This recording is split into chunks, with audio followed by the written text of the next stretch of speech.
A Stooge. Chimpanzee. Face Off. I'm Melton, son of a carpenter. My dad a carpenter, worked on skyscrapers. Mom Mary Ann. I'm the son of a carpenter, Mary. I get to make parables. And this is my parable series, Tommy, the no-arm Chinese fella, average worker of the Oriental unseen business. How did he get to be missing both arms? Yeah, he was brown nosing. Oh, Saint Bobina. Yeah, I show off my latest. They're not connected to Tommy in any way, the Saints. But, yeah, Tommy was told by his boss to stick his right arm in a wood chipper. It was a test of loyalty. See if he was blindly obedient. Tommy slowly fed that right arm into the wood chipper, and the left arm was, of course, surprised. The bodies never chipped up arms before. They had an agreement, right? He wrote it up himself. They tote stuff, they zip up, they button up, they do the nasty stuff, they wipe butts.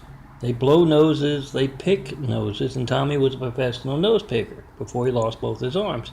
In that wood chipper incident, that brown nosing incident. Now he just has to rely upon the kindness of strangers to pick his nose.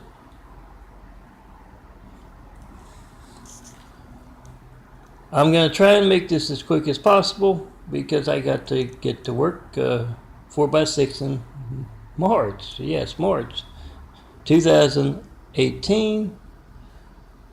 As it is now, what you can find at willwork4.blogspot.com and daffodilia.blogspot.com and christcomplex2.wixsite.com/daffodilia. You can find 19,000. Follow the links. Also on youtube.com/DNFD series where I put these Tommies. And also my videos of my call logs. Not one Flight 93 check of America's Lifelines and over 9 years of asking. Very serious stuff like, the Saints.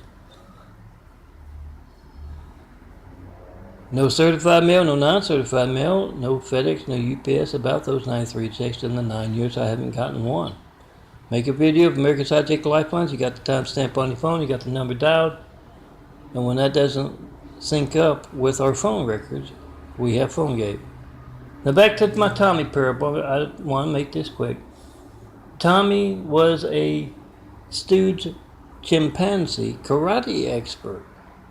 In case you don't know what that is, any karate competition you've ever seen,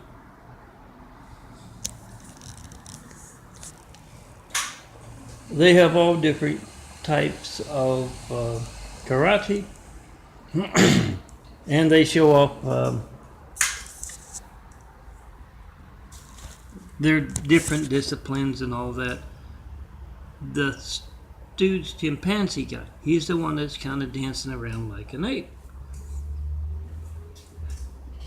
And he just plain irritates all the other contestants until one of the really big ones just picks him up and throws him.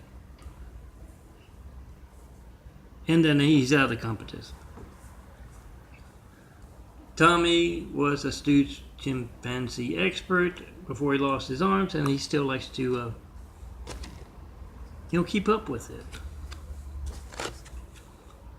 He's turned his garage into kind of a makeshift karate studio.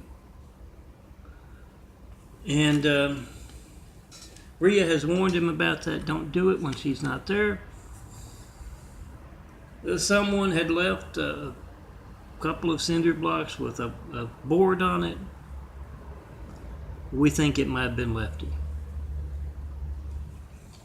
Had left that there, and Tommy was tempted to. He can't chop with his hands anymore. He just kind of headbutted and yeah. He spent a couple days in the hospital before he regained consciousness. Oh, I'll take these over there and show you. Let me get my sugar check going. Yes, I'm the guy with the stigmatas. Apparently it takes a lot of blood sugar to grow a new pair of eyes. Let's see if I can get that a little better. Smaller, browner circles with the white part kind of eating away at them. Bigger, bluer circles growing in through and around. Been going on since '96, but yeah, I showed up here a decade ago in Los Angeles in California. And yeah, very brown back then. And now you can see they're catching the light past 8 months or so. And yeah, the white part around the brown part there showing it's going away quicker. Genetic carpentry by the son of a carpenter. Mary, don't try that at home. I'm a professional. But yeah, medical research being passed by with you not being able to reach me by phone.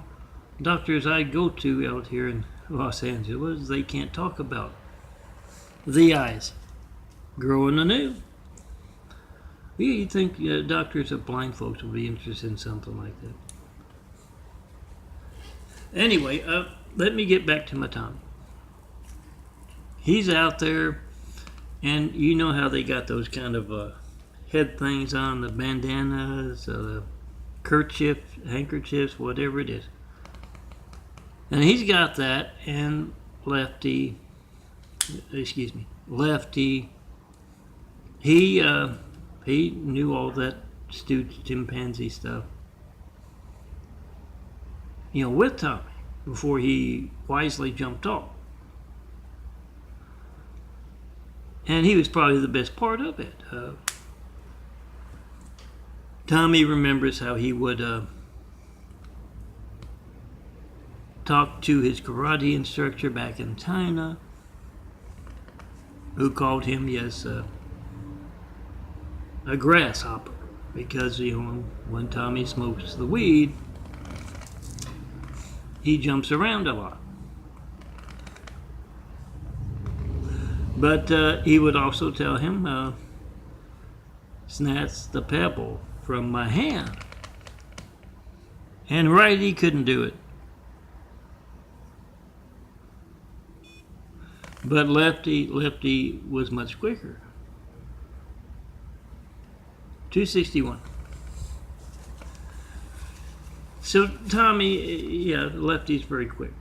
Tommy's just kind of practicing his kicks, because that's all he can do now, and he's kind of jumping around like a chimpanzee, except it doesn't look like it. It looks kind of funny because he doesn't have his arms. So a Lefty kind of falls down, jumps down from up above. Oh, excuse me. Lefty he's on the rafters. You know how those garages are.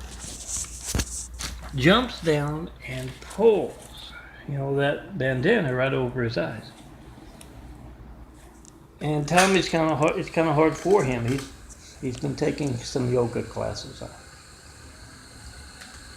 So he's a little more limber. He can pick his nose with his toes. Because, he has to rely on the kindness of strangers. And as you can probably guess, strangers aren't always kind when you ask them to pick your nose. So he could reach up and kind of pull the blindfold away, but he is so enraged, he's yelling and screaming, half the block can hear him. And yes, there are a lot of college kids, college guys there in the neighborhood. So they hear Tommy yelling, just wait till I get my feet on you. He doesn't have hands. And he is stomping, he is kicking, and they all kind of gather around, Saturday afternoon. Oh, Rhea's out getting some cat for dinner. Yeah, she goes around different. Yeah, they eat cat and dogs. Ask Orientals if they're honest, they'll tell you. But she goes from pet shop to pet shop, so they don't catch on that she's just not adopting them. So she's out getting some cat halfway across the county. And the college guys had gathered around to watch Tommy and Lefty face off. And Lefty's quick, he'll just crawl right in. Yeah, you've seen those movies with just the hand. He'd crawl right in and chop him on the shins. And Tommy jump up and down and yell and scream, wait till I get my feet on you. But yeah, they think if you kept up with my parables from last year, Lefty also ordered a wood chipper. And Tommy's cheap. He couldn't return it.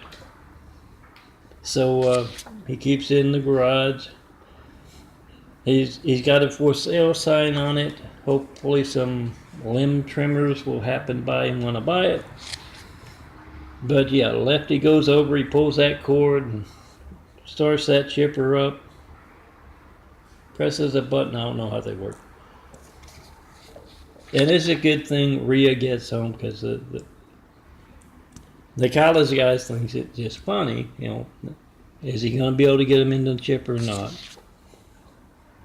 Rhea gets home and she and Lefty kind of have a thing going, but when he's like that, she says, bad Lefty. And she takes Tommy and takes the blindfold off and chases away those mean college guys. I was still hoping here if I can watch the basketball game tomorrow. I've got the apps. I got it on the computer. I got TBS app doesn't work. It's the high-tech toys that you see when you try to call me, and your Wi-Fi's not allowed to work. Is those on hand lately doing that kind of thing have been obvious and angry as anything. So I don't know. I for a while there I got the TBS app and it wouldn't work on the television, the one in the bedroom there. This one I have trouble getting it back and forth between the Roku and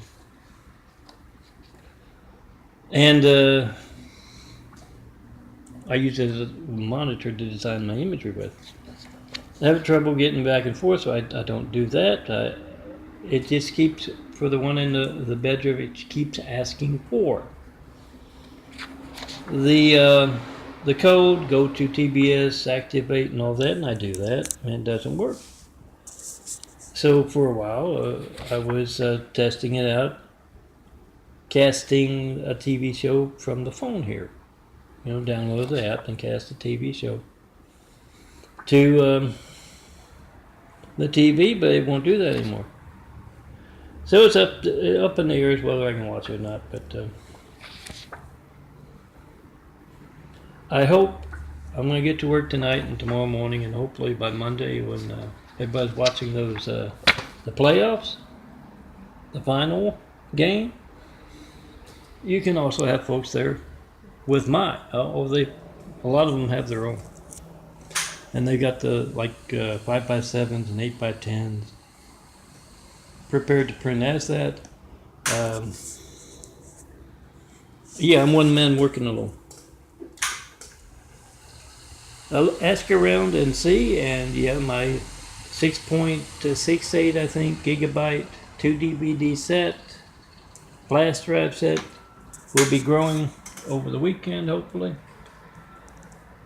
as I assemble my own personal one for the Flickr that you can reach through youtube.com/DNFD series, and for the Google Drives you can also reach through there as well,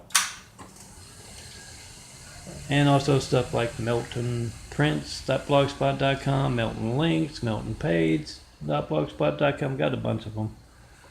Check it out. I've tried to get the links on everything, and yeah, if you can reach it, download quick. You know the devil in between you, me, and building Jesus' Immaculate House, or at least me giving you some nice free imagery to show off my artwork. Try to call me. Make that video, whatever you get when you don't get me, and come see me in person. Have wit, will travel. Show me the perfect place to build Jesus' Immaculate House here on the best people to start building with. You gotta do it in person. Yeah, 4260 Eagle Rock Boulevard. And yeah, I'm still trying to get on the call box, and I don't know, will it be able to reach the phone? I don't. Look to me, a lot of folks in the way of those opportunity houses You don't have to call it Jesus' Immaculate House if you don't want to. Cities, communities, really, not just those places you go to on Sunday. You don't have to call it that, but yes, there will be a test at the end. I have to tell you because it's the fine print. Come see me. Tell me what you think of my plans to build Jesus' Immaculate House here on earth. Tell me what you believe. Yes, those folks, I say this often, who placed someone named Hussein in the highest office in the world, right if we got attacked by a whole lot of angry, violent, deadly Husseins, they won't let you talk to me to tell me what you believe, or ask what I mean by Jesus' Immaculate House here on earth. The way around that's in person, always has been. Tear down the great wall of evil that has a whole lot of folks with all kinds of stupid stuff with the internet and the phone, and tear down that great wall of evil that has just me and all those 19,000 plus, soon to grow, images. And all my videos as well. Tear it down so we can get started on those 1,000 points of light to inspire the future and the present to greatness with. Yes, 424-229-4140. See opportunity stolen? All you guys in college? When you're trying to call up customers after college. Or maybe now. That's your opportunity stolen because you're going to get something boring, a phone ringing, every message busy signal. You have to leave a message, I don't get it. You don't show up on my caller ID, my call log. I post my call log of videos on youtube.com/DNFD series. Last one I made was back on Thanksgiving. Maybe I have to get around to getting another one going. Whatever you do get, it's not going to be boring. Phone ringing, error message. When you need the firemen, police, paramedics, so we the people must be the reporters. Make a video of that. Post it. Say I can't reach Milton. I don't know when else my phone won't be allowed to work. Somebody needs to do something about that. I'm making a video. I'm being a reporter. Call me up in front of reporters. Network news anchors, local news anchors, any and all in the public eye. Oh, 17 minutes. Come see me in person. Have wit, will travel. And yes, not only is it not going to be boring when you need the firemen, police, paramedics, but when you're trying to call up customers, and no matter what business you're in, I bet you use the phone. And you get that phone ring there, makes a business signal, make the video. I'm the tip of the iceberg of what's going on as far as phone, lifeline, censorship. Document it, come see me in person. Especially if you got a way to watch the basketball game.